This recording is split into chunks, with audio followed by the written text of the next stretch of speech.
That shouldn't be allowed. This is my son. Ishaan Tharoor of the Washington Post. Definitely asking a question in personal capacity. And mostly to say hi before you go off to your next engagement.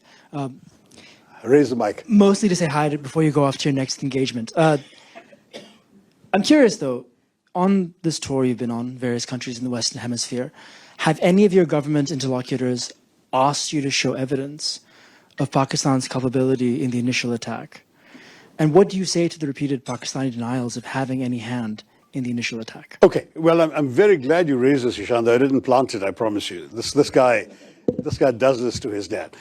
Very simply, no one had any doubt, and we were not asked for evidence. But media have asked, and so you are speaking for your tribe in that in 2 or 3 places, media asked this question.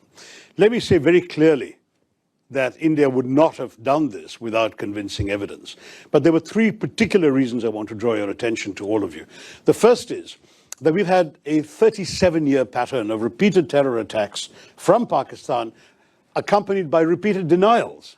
I mean, Americans haven't forgotten that Pakistan didn't know, allegedly, where Osama bin Laden was until he was found in a Pakistani safe house right next to an army camp in a cantonment city.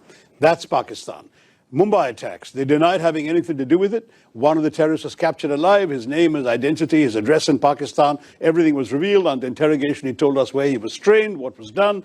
The US intelligence, as well as ours, recorded the chilling voice of the Pakistani handler giving minute-by-minute instructions to the killers in Mumbai, telling them where to go. And they were monitoring Indian TV and saying, there are people hiding on the 3rd floor of that hotel, go and shoot them there. This kind of thing is going on. Your sources recorded this too. So we know what Pakistan's all about. They will dispatch terrorists. They will deny they did so until they're actually caught with red hands. That's the first. So I agree you're going to say, but that's circumstantial. Sure. Second point. The moment this happened, within 45 minutes or so of this happening, the terrorist attack, a group called the Resistance Front claimed credit. Who are the Resistance Front? They're a well-known proxy front of the Lashkar-e-Taiba, a banned organization listed by the United Nations, listed by the US State Department, which enjoys safe haven in the town of Muridke in Pakistan. The Resistance Front, evidence about the Resistance Front and its doings was presented by India to the UN Committee on Terrorism in December 2023 and repeatedly again in 24. But the problem was, of course, Pakistan too is a member of that committee. The Resistance Front was not listed by the UN, but its identity was known and publicized.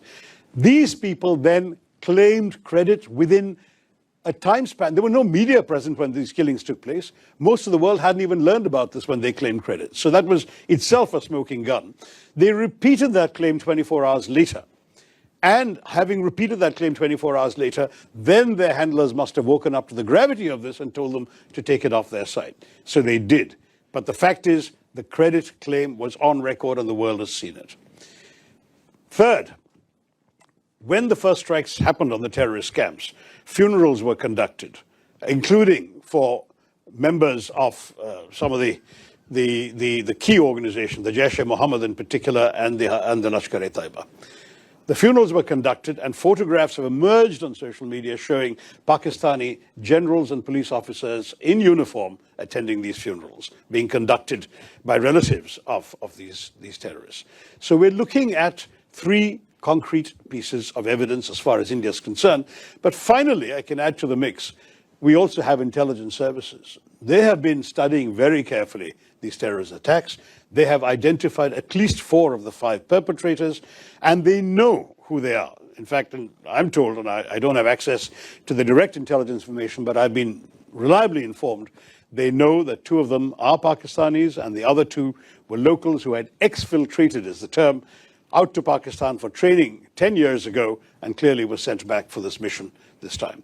So it's on the basis of all of this put together that we said, we know who did this, and we will take action. And that's exactly what we did. I can assure you India is not the kind of country that would undertake a military operation without very solid basis for doing so.